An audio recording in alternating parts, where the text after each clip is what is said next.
In a world where doing seems to define success, stillness would almost feel like rebellious. Entrepreneurs are constantly in motion, scaling, strategizing, solving. But here's a question, listeners. When was the last time we paused long enough to actually hear ourselves? Welcome back, listeners, to this episode of the BizBlend podcast. I'm your host, Sana, and today we are unpacking something powerful yet rarely discussed: how stillness and intuition aren't just spiritual buzzwords, but essential leadership tools for clarity, presence, and impact. And joining me is someone who knows this duality intimately, from leading multi million-dollar transformations to quietly battling exhaustion behind the success facade. She turned her breaking point into a breakthrough, helping women reclaim balance, energy,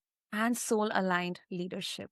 So, listeners, let's dive in together, not into hustle, but into what happens when you stop running from yourself. Listeners, meet my incredible guest, Camilla Calberg. Camilla, welcome to the show, and I'm really, really excited for this conversation. Thank you, Sana. And what a beautiful, heartfelt, and felt in the body introduction. You're so spot on. I can't wait to dive into today's topic. Thank you so much, Camilla, for your words. And I think this is so much relevant right now. And I also think, and I really feel kind of sometimes I feel like questioning myself, because even I have also been at fault not to think about when to pause. Because for me, I mean, irrespective of whether I'm an entrepreneur or not, I have been in that phase or the part of the journey where for me it was like a fear that if I pause, if I stop, if I take rest also, things are going to get out of my control.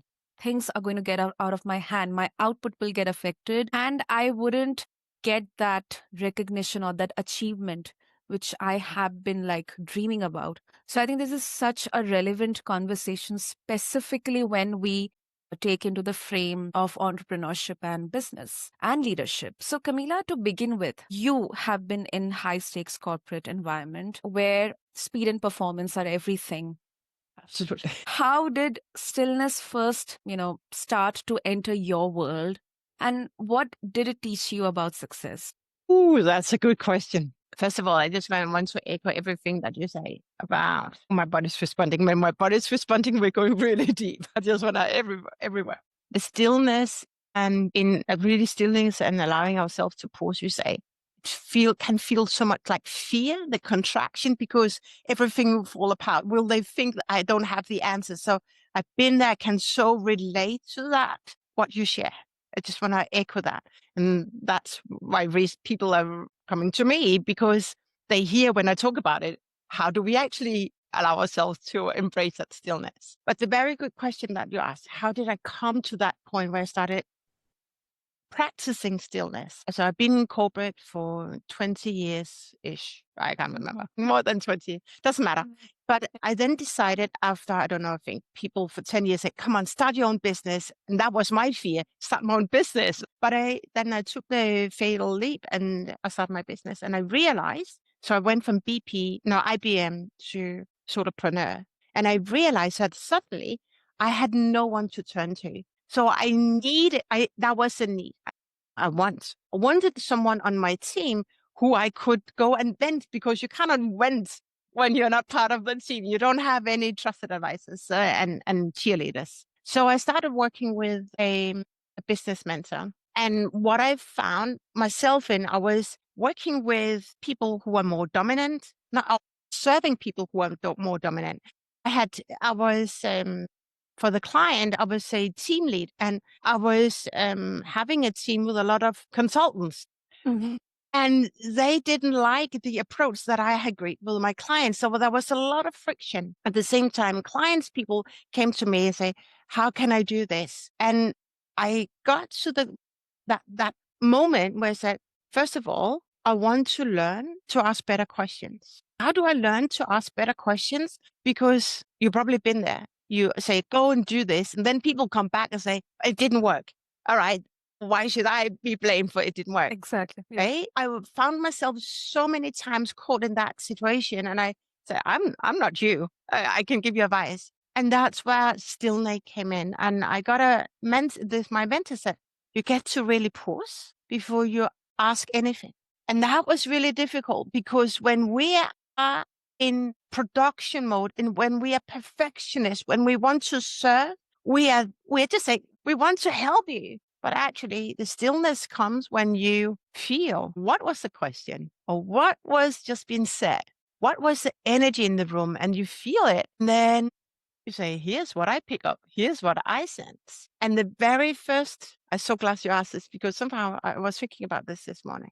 The very first time, so I decided you get to decide when you're going to practice stillness. And I decided to practice it on a client or customer Okay. in that big client organization or customer organization. That he was challenging me and I no Okay. longer wanted to be challenged. Okay. No longer accept or tolerate people to control or they receive their aggressive behavior. And so he asked me a question and he was wanting to control the outcome. And I paused and it feels so uncomfortable. You get to pause first of 5 seconds, 10 seconds. And that stillness is, oh, it's like everything is breaking, right? Yeah. And that stillness, and I said, okay, I reset and I asked this and I asked the question. And then he said, no one has ever asked me that type of question.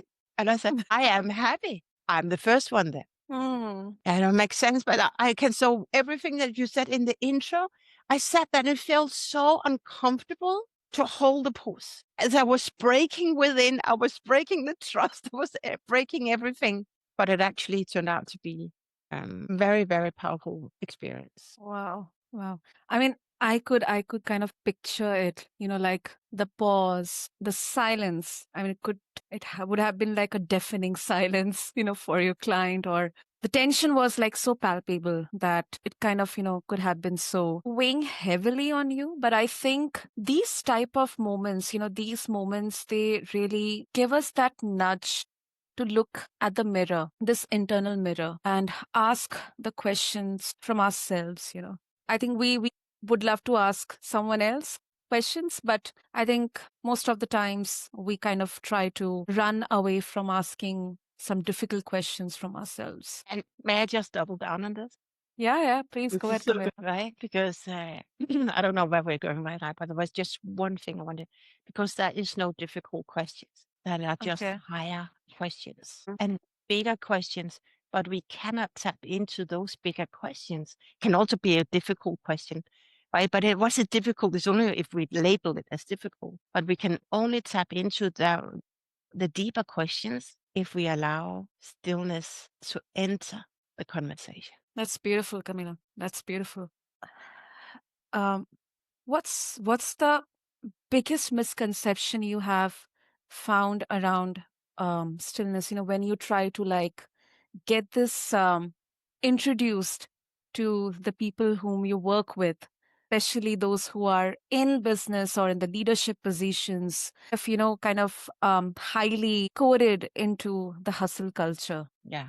The misconception or misunderstanding is really that I am supposed to have all the answers. Stillness, and that's what I said in the beginning, is that meditation and stillness is not for me. It's not, we just have to deliver. So there's I think one of the biggest misconception is that we have to deliver, we have to be in the doer mode, but it's actually the wrong race you are in. If you want to have more joy in life, create more impact, then you want to allow yourself to think about what is going on. What is that question that you're about to answer without your, that is the power. The biggest misconception is that I cannot keep that silence Exactly. because what will people think if I don't answer right away? Will they think I'm a fraud? Will I think I don't know? That is the biggest misconception, but it's also, I think, the biggest fear of actually allowing themselves just to breathe and have a heart to heart conversation. I agree. I agree. And I think there's a lot of misunderstanding around how we would define stillness here. People would say that, as you perfectly described it, that I'm not programmed like that. I hate stillness. Even if I sit down for meditation for like just 5 minutes, all these thoughts will, come like racing down in my mind, and I won't be able to concentrate. I won't be able to focus. But I think that's why we need to be aware and realize what exactly stillness means here. It is not weakness or just stopping everything randomly and just sitting down. So I think uh, what I have observed through many conversations, people kind of, think very differently about stillness or mindfulness or presence. And also, Camilla, moving on to intuition. Now, there's something called as intuitive leader or intuitive entrepreneur. And when it comes to entrepreneurs, they are told to trust the data. But, when it's about intuition, this quiet inner knowing, it often challenges logic. How do you balance these two forces when making big, critical decisions? Ooh, that's good. Just want to echo that intuition is the inner knowing. And when we're in the hustle culture or when we are just, and I've been there, right?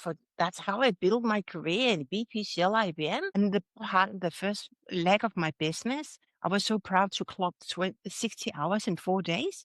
I made a lot of money, but really, what was that life about? So I didn't tap into intuition, and it's so difficult when you're used to build, what I call it manufactured success, right? Mm-hmm. But I'm ready to learn surrendered success, intuition. And that is the inner knowing. You just know, no data can prove that, but you just have that feeling. You just know it's not going to work. You just know, right? My journey has been as well going from the mind, the data, a concept, and the logical way to do it. But I learned and I doubled down on this so much this year, and I'm training right now. Probably you know her, Rigan Hilaya, Vishen Lakani, some amazing entrepreneurs. We're teaching and learning how to trust my intuition. I don't know if where we're. Do you know the 5D versus the 3D world? Are you aware? Do you know those concepts? I'm afraid not, Okay. Camilla. Maybe I Please. just quickly introduce those and then Yes, go back yes. to how I do it and my intuition. So when we meditate, we go into the let me just jump in the meditation of this dear listener. I was running, I was swimming, I was biking. I mean, I used my body. So sitting down and doing yoga or meditation, I had to really learn to surrender. But meditation is really where you're still within, because that's where you and you probably I've been there so many times where my mind was racing, I couldn't sleep. We want inner coherence, that the mind and the heart is incoherent. You can only do that when you're in stillness, right? And you sleep better. So, but when we then say, what is that I really, really want? Then we are visualizing our big goal. That's just in 3D. All right. So if you want to take your amazing work to the next level, how would that feel? How does she walk? How does she talk? Right. So that is the 5D. We want to align with her. Everything that's in the 3D is just like, is already here. It's already done. This conversation has been planned. So it's just already in. So when I make a big decision, I'm about to make a big decision, and how I do a decision, how I make decisions each and every day, then I actually can connect with my next self. Where do I want my business to go? What is next for me? What is my life calling? And I tap into that inner knowing, the listening of my inner voice. What is that? Do I feel lights me up? And that's how I use the inner knowing. And the inner knowing, and I was teaching this to someone yesterday. We're building a 1 day corporate event. I say, okay, when you listen to your intuition, you either know if it's in flow because your heart opens. If it doesn't support you, your body contracts, Okay. your heart contracts. So I tap into my intuition and say, is this where I should go? Dear universe or dear higher self, what should I do right now? That's how I tune into my intuition and build on that intuition, because logic, as you mentioned in the beginning, is logic. It's the left brain, Mm-hmm. but it doesn't need to be that way. It doesn't need to support where I really want to go next. Does that make sense? And say It no if it it doesn't. it it it does. It does. And I think it can be debated, but I have seen people, co-workers or managers or superiors who are kind of in this auto or this robotic way of working. But then I have actually worked with people, I have had the opportunity to work with people who have had this intuitive way of whether it's managing some critical situations, escalations, discussions with the clients or the customers, or when it comes to making any business decisions as well. At this time, question comes to my mind, Camila, that is intuition a kind of a skill or a muscle that we need to develop, or it is already God gifted? Like some people would have more, or some people would have no, sense of kind listening to their intuition. So that's a good question. We all have intuition, and it's Okay. a muscle that we want to, but that we want to grow. Because the biggest entrepreneurs, they listen to their intuition. They listen to their intuition and Okay. they do their plans from the intuition, what feels right. And what I learned is that then, because if we don't listen to intuition, we go into hustle mode. And what we do is repeat the same thing again and again and again. And we get the same tests, we get the same results, get the same challenges. Because if we want to grow our business or create more impact, the way to do it is to become more conscious. Conscious being, a infinite being. I think that's, I can't remember who dropped that term recently in my world, but I really love that.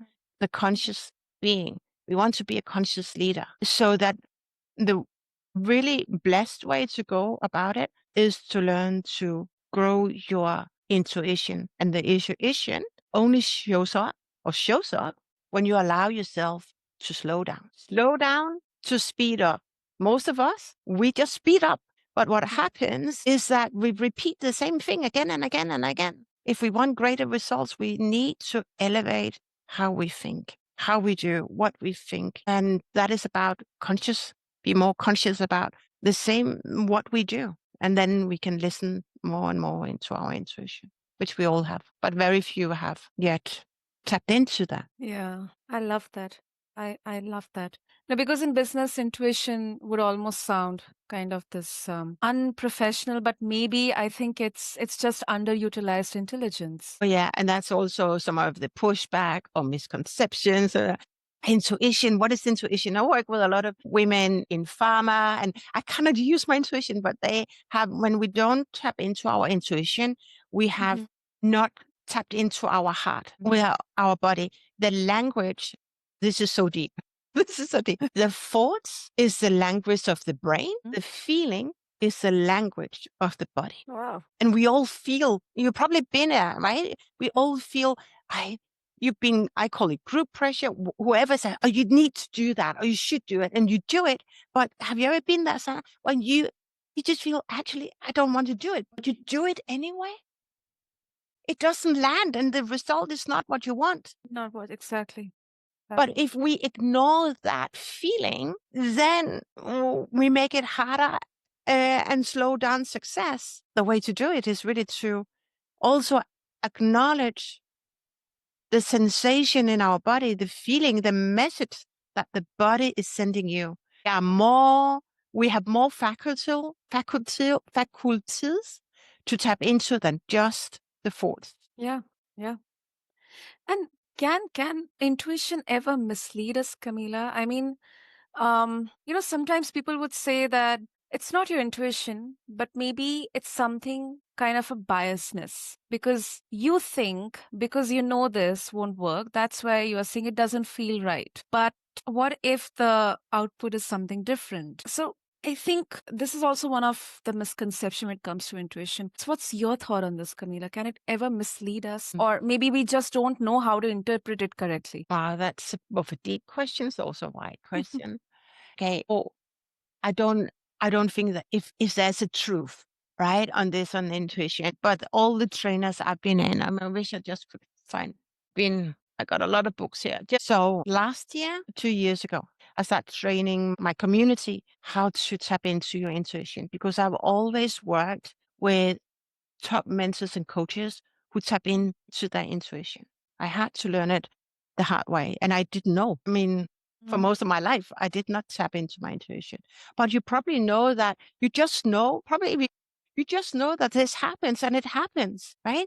I've been a very intuitive being from very young age where I just in 2 minutes, my mom is going to fall. And she fell. That's intuition. I just knew it. I think I was 17 and I knew I was living in UK at that point in time.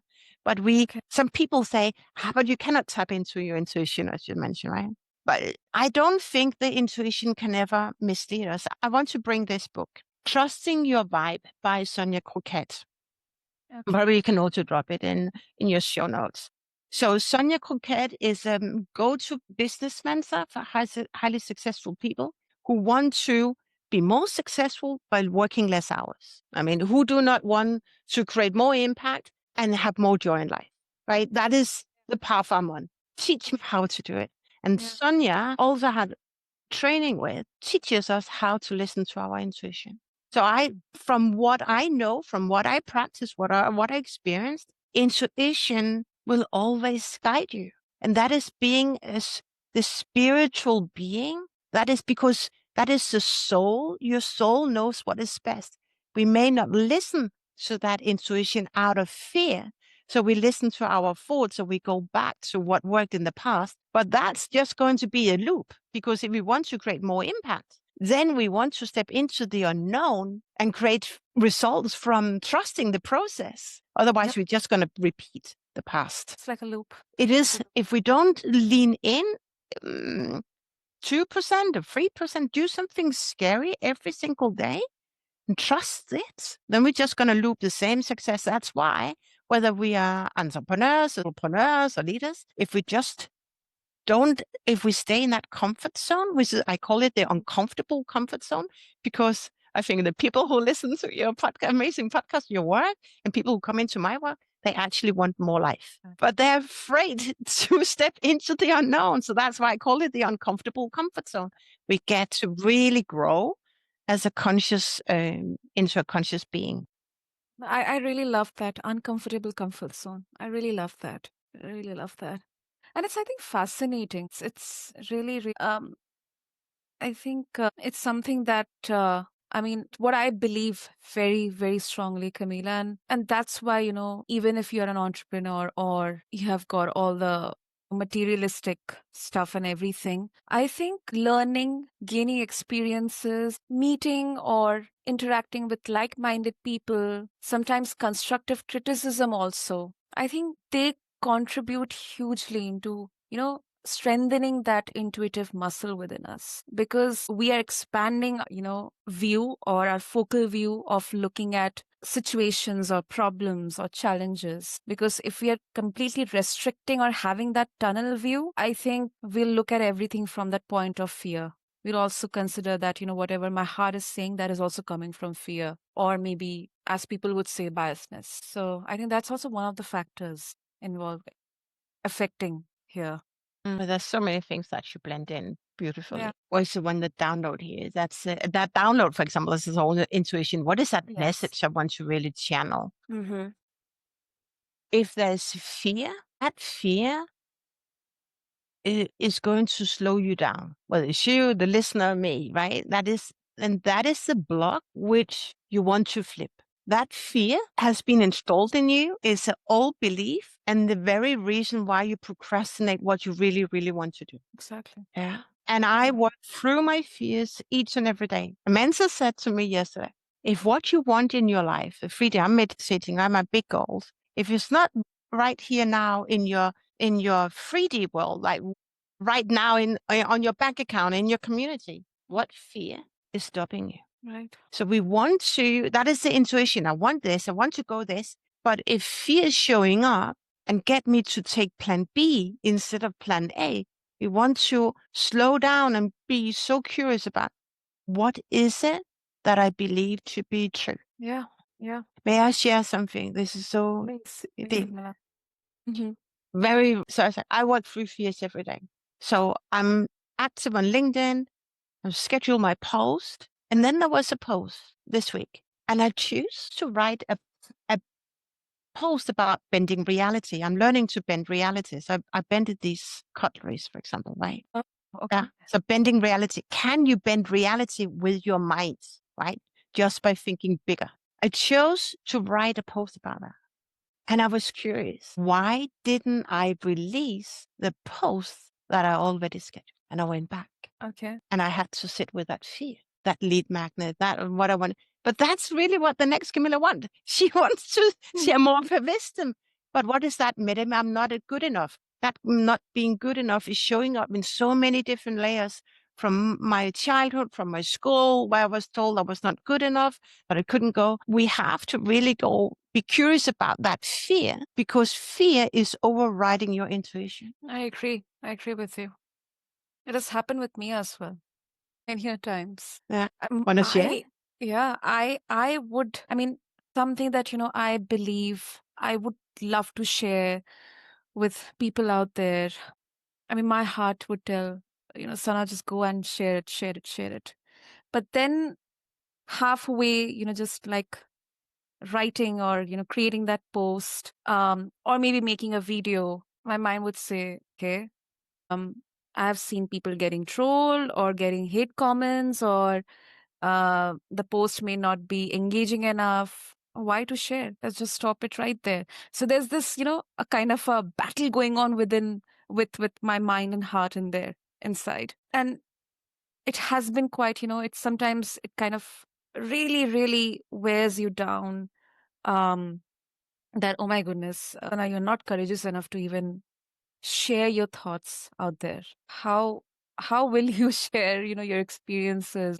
If let's say someone is actually connecting with what you are sharing, wouldn't it make you feel good, or at least make you feel that yes, you did something valuable today? Exactly. So it has happened with me multiple times, Camilla. So that's amazing. And thanks for sharing. I think your listeners can really relate to that, because that's where we want to be so raw that we also have these fears. So fear is just blocking us from our next level success. Fear is holding us back in that uncomfortable comfort zone. Mm. But we want to break through that fear and trust our intuition and trust that our bigger calling is here. And here's what I learned. What if fear was not here? What would you do? Yeah, I think that's $1 million question. Fear is a construct in our mind. That's the ego mind. Fear comes from ego mind, and to keep you safe. That fear has been installed in you from maybe from childhood or early on, where you experience something, say it's not safe. You want to feel safe, but you want to let that block go. I'm okay now, fear. I'm okay now that we're all these that post, it doesn't got some other critics coming in, whatever, right? That feedback was, I'm okay, I'm safe. And then you dissolve and destroy the block and the fear. Yeah, makes sense. And I don't know, Camilla, whether this question is valid or not, but because you work with, especially women to reclaim balance, go towards a more soul aligned leadership. Do you see any difference between how or gender based difference in terms of receiving this idea about, intuitive leadership or a more soul aligned leadership, like in how they would receive? I just want to understand whether it's a kind of a gender based factor that would affect this reception, or it is more about their conditioning or more about the environment. I mean, what exactly would be the reason? Yeah. Whether there's a difference or not. Yeah. There is no gender bias on this. There's no, because right now had some teaching from Vishen Lakhani from Mind Valley. Everything that I share, so very successful entrepreneurs, whether it's men or women, they tap into their intuition. So absolutely not. But I think is that majority, most of us, we don't learn it in school to be an intuitive being, trusting our spirituality. Because what is spirituality? It's a woo-woo, but it's actually the soul. What is the soul and your heart and your life's calling? What I though experience, because we all have to be ready to say, I am ready to allow in more life. I'm ready to allow in more joy in my life. And I'm tired of clocking so many hours. Is that really how life should be. That's the question I asked myself about 15 years ago. Is this all there is to life? So big a question that I experience as more to life than just going to work and go back, right? Waiting over the weekend and then go back. But what I experience is that maybe it's who I am and those I attract is that women are generally more ready to connect or learn to connect with their intuition. But I think it's also the upbringing from from years our ancestors. Like men should go out and work and work and work, Yeah, yeah. and we should be home, right? And we tap into our intuition. But you had this very brilliant question early on: is that a muscle we can grow? It's all in us. Mhm. But in men, I had a conversation with a professor and a priest yesterday. Okay. But really, men are mostly in the work to be acknowledged by other men. Yeah. Going to your question about tribe, it's in the tribe. So if your tribe acknowledge hustle, acknowledge Hmm. perfectionism, acknowledge working long hours, you may want to see it as a green flag. What if Yeah. I could find a different tribe who is more up to have more abundance, more free time, and work less? What if? Because it is true. That's how the very, very successful people do. And I want to learn how to do it. That's my journey. And men, it's just being ready to learn it. And then you ask a very powerful question. At least you dropped it a few times. Is it weakness? No, it's not weakness. No, it To is not. learn about intuition, to use your intuition. But I think for men, I don't know if I'm biased here. I don't know, because I'm also in tribes where there are men, but there are still more women, at least what I see.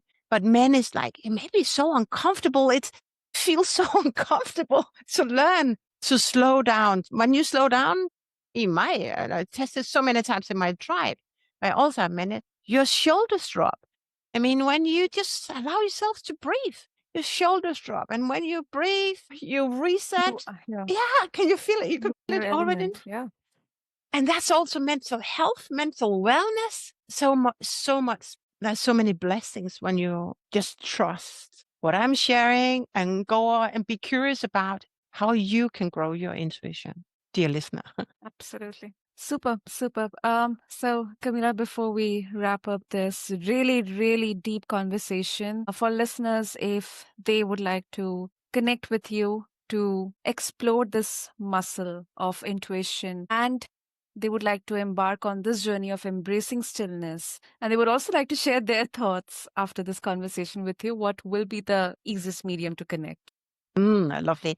The easiest medium, I think, there's some YouTube, I have a YouTube channel, Camilla Calberg, where I have different training videos also for people who are stalled in their career. So I'm also focusing on adding in intuition in your career search. So go look at some of the videos, daily posts, and some run books from LinkedIn. And if you feel, dear listener, I am ready to learn how to listen more to my intuition, to really be more intuitive intelligent, then reach out to me at hello@camillacalberg.com. I have study groups, monthly study groups, where we really dive into this. And it is a study group. It is workshopping on the challenge you have, and I challenge you with love so that you can become a more intuitive being. So if you're ready to do that, let's hop on a call and see how I potentially could support you. Brilliant, brilliant.